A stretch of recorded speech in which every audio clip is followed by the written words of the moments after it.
Good morning fifth class. कैसे हैं सभी? उम्मीद करता हूँ सभी बहुत अच्छे होंगे। टुडे इज़ 19th ऑफ अगस्त 2023 और डे है आज सैटरडे। तो लास्ट टाइम जो वो हमने कुछ क्वेश्चन जो वो रिवीजन के लिए देखे थे। आपके FA2 जो वो अभी स्टार्ट होने वाले हैं कुछ ही दिनों के बाद, 4-5 दिन के बाद जो आपके FA2 स्टार्ट हो जाएंगे। तो हम लोग रिवीजन कर रहे हैं और रिवीजन का जो आपका मैथ्स मैजिक जो आपकी बुक का नाम है, उसका जो सिलेबस है वो है 4th chapter 5th 6th and 7th chapter. तो आज हम डिस्कस करेंगे चैप्टर 4 में से कुछ ऐसे क्वेश्चन जो कि फाइनल एग्जाम में भी इस टाइप के क्वेश्चन जो वो बनते हैं। तो कुछ इस तरह के क्वेश्चन आज हम डिस्कस करेंगे। आप यहाँ पे देख सकते हैं, solve the following 3/4 of 200, 1/4 of full angle, half of straight angle, half of right angle.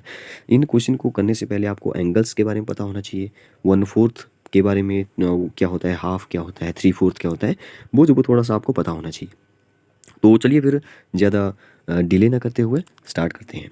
आपने इन क्वेश्चन को जो वो यहाँ पे इस वीडियो को पूरा देखना है, उसके बाद जो वो अपने फेयर कॉपी पर जो वो लिखना है, सॉल्व करना है। कैसे सॉल्व करना है वो मैं आपको यहाँ पे बताऊँगा। ये सभी क्वेश्चन जो वो हमारा एक चैप्टर है मैथ्स मैजिक का, chapter number 4 parts and holes, ठीक है। तो उससे रिलेटेड जो वो एक क्वेश्चन है और फाइनल एग्जाम में ऐसे ही क्वेश्चन जो वो बनते भी हैं। फर्स्ट क्वेश्चन है हमारा 3/4 ऑफ 200। देखिए, जब भी 3/4 ऑफ 200 की बात होगी, 3/4 का मतलब होता है 3/4।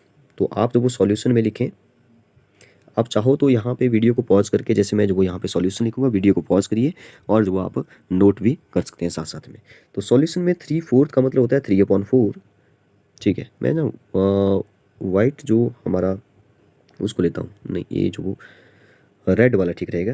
देखिए 3/4 का मतलब 3/4। ऑफ का मतलब होता है यहाँ पे मल्टीप्लाई, ठीक है। 200 तो लिखा ही है, तो 200 मैंने यहाँ पे लिख लिया। अब आपको पता है कि जब भी फ्रैक्शन के बीच में मल्टीप्लाई हो ना, तो ऊपर ऊपर नीचे नीचे या क्रॉस में जब वो काट सकता है। अब 200 के पास कुछ भी नहीं है, तो इसका मतलब है इसके नीचे 1 है। वैसे इसके नीचे 1 है, लेकिन 1 को लिखने की भी यहाँ पे ज़रूरत नहीं है। बस फिलहाल आप ऐसे सोच लो कि 200 जो वो हमारा न्यूमिनेटर है, डिनोमिनेटर तो सबका नीचे जिसका नहीं गिवन है वो जो वो 1 ही होता है। जैसे यहाँ पे 3 है, तो 3 के नीचे 4 जो वो डिनोमिनेटर है, 3 जो वो हमारा न्यूमिनेटर है, अंश और हर जो हिंदी में बोलते हैं। तो यहाँ पे ना मैंने आपको बोला, जब भी फ्रैक्शन में आपने काटना होता है, तो जो आपने कैसे काटना है, ऊपर नीचे काट सकते हैं। इसका मतलब 3 को 4 से काटा जा सकता है, लेकिन 3 और से 4 नहीं कटता है, क्योंकि इनके बीच में कॉमन कुछ भी नहीं है। कॉमन कुछ भी नहीं होता है तो 1 होता है, लेकिन 1 तो मैंने आपको बता दिया, 1 is the factor of every number, तो 1 से नहीं काटते हैं हम लोग। तो क्या करते हैं कि क्रॉस में काट सकते हैं, क्योंकि न्यूमिनेटर और डिनोमिनेटर को क्रॉस में काटा जा सकता है। तो 4 से 200 काटा जा सकता है। तो 4 से 200 को मत काटिए, 4 से ना 20 को काटिए, बाकी जीरो काट करके फिर ऊपर चिपका दीजिए। जैसे 4 5 जा 20 होता है ना, तो 5 यहाँ पे लिखा। अब जीरो को भी काटिए और इसको ऊपर चिपका दीजिए, मतलब कि 54 जा 200 होता है, ठीक है। अब देखिए नेक्स्ट में आप इक्वल टू लगाएंगे, इक्वल टू के नीचे इक्वल टू। अभी जो 3 है यहाँ पे, इस 3 को लिखिए, क्योंकि ऊपर 3 तो हमारा बच गया वैसे ही, बीच में मल्टीप्लाई है तो मल्टीप्लाई लगाइए। अब 50 जो वो हमारा काट करके ऊपर लिखा, तो 50 यहाँ पे मैंने लिख लिया। अब आगे जो आप इक्वल टू लगाएं और लिखें 3 5 जा कितना होता है 15, और अब जो वो इसके बाद ए वाली जीरो यहाँ पे चिपका दो, ठीक है। देखिए जब भी आपको मल्टीप्लाई करना होता है, जैसे मैं 200 को 500 से मल्टीप्लाई कर रहा हूँ, तो आपको ना जीरो बाद में चिपकानी होती है। आप जब वो जीरो को छोड़ के जो भी नंबर है उनको मल्टीप्लाई करना है। जैसे 2 5 जा 10 हो गया। अब कितनी जीरो छोड़ी थी आपने, 2 यहाँ पे छोड़ी, 2 यहाँ पे छोड़ी, टोटल 4 जीरो चिपका दो यहाँ पे लास्ट में, तो ये बन गया हमारा आंसर। और इसमें 5 जीरो है, 5 जीरो किस में होती है, 5 जीरो हमारे 1 लाख में होती है। तो अगर पूछे कि हाउ मैनी जीरोस इन 1 लाख, तो 5 जीरो। करोड़ में जो वो 7 जीरो होती है, 10 करोड़ में 8 जीरो हो जाएगी, ठीक है। 1 मिलियन में ना 6 जीरो होती है, तो 10 मिलियन में 7 हो जाएगी। 1 बिलियन जो होता है उसमें जो वो हमारी 9 जीरो होती है, और 1 ट्रिलियन जो होता है उसमें हमारी 12 जीरोस होती है। तो ये भी बातें जो आपको साथ साथ में पता होनी चाहिए। क्वेश्चन नंबर 2 है 1/4 ऑफ फुल एंगल। तो पहले तो फुल एंगल के बारे में पता होना चाहिए। देखिए जो 90 से पीछे एंगल होते हैं और 0 से आगे होते हैं, उनको एक्यूट एंगल बोलते हैं। एक बार फिर से बताऊं, 0 और 90 के बीच में जो होंगे वो एक्यूट एंगल होंगे, और 90 डिग्री को हम लोग एक स्पेशल एंगल है, मतलब इसको जब हम लोग राइट एंगल बोलते हैं। 90 से आगे और 180 से पीछे, मैं 90 और 180 को काउंट नहीं कर रहा हूँ, ध्यान दीजिए। 90 और 180 के बीच में जो भी होंगे बिटवीन, उनको जो वो ऑब्ट्यूस एंगल बोला जाएगा। और जो 180 डिग्री छोड़ दिया हमने, उसको जो वो स्ट्रेट एंगल बोलते हैं, ठीक है।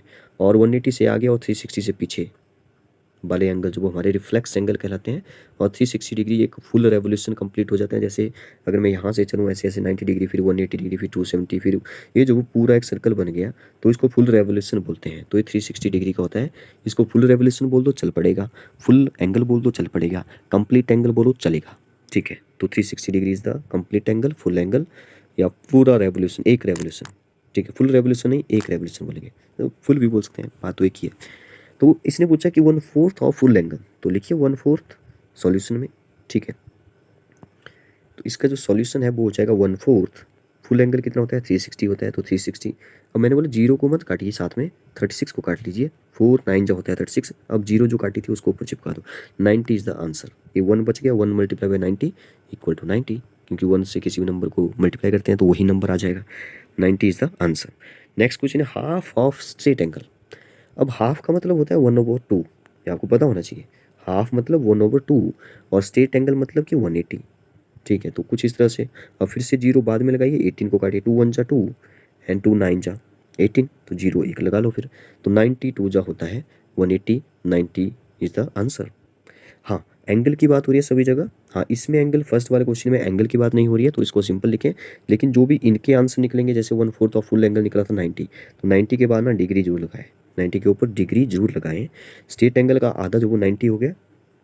अच्छा, इन दोनों क्वेश्चन का आंसर ही 90 आ रहा है ना। 90 डिग्री जरूर लगाएं, क्योंकि एंगल का जो वो पार्ट है पूछना चाह रहा है। लास्ट क्वेश्चन मैं आपके लिए छोड़ दिया, कमेंट बॉक्स में इसका आंसर बताइए। एक क्वेश्चन आपने खुद ही करना है, half of right angle. Okay, thank you and have a great day.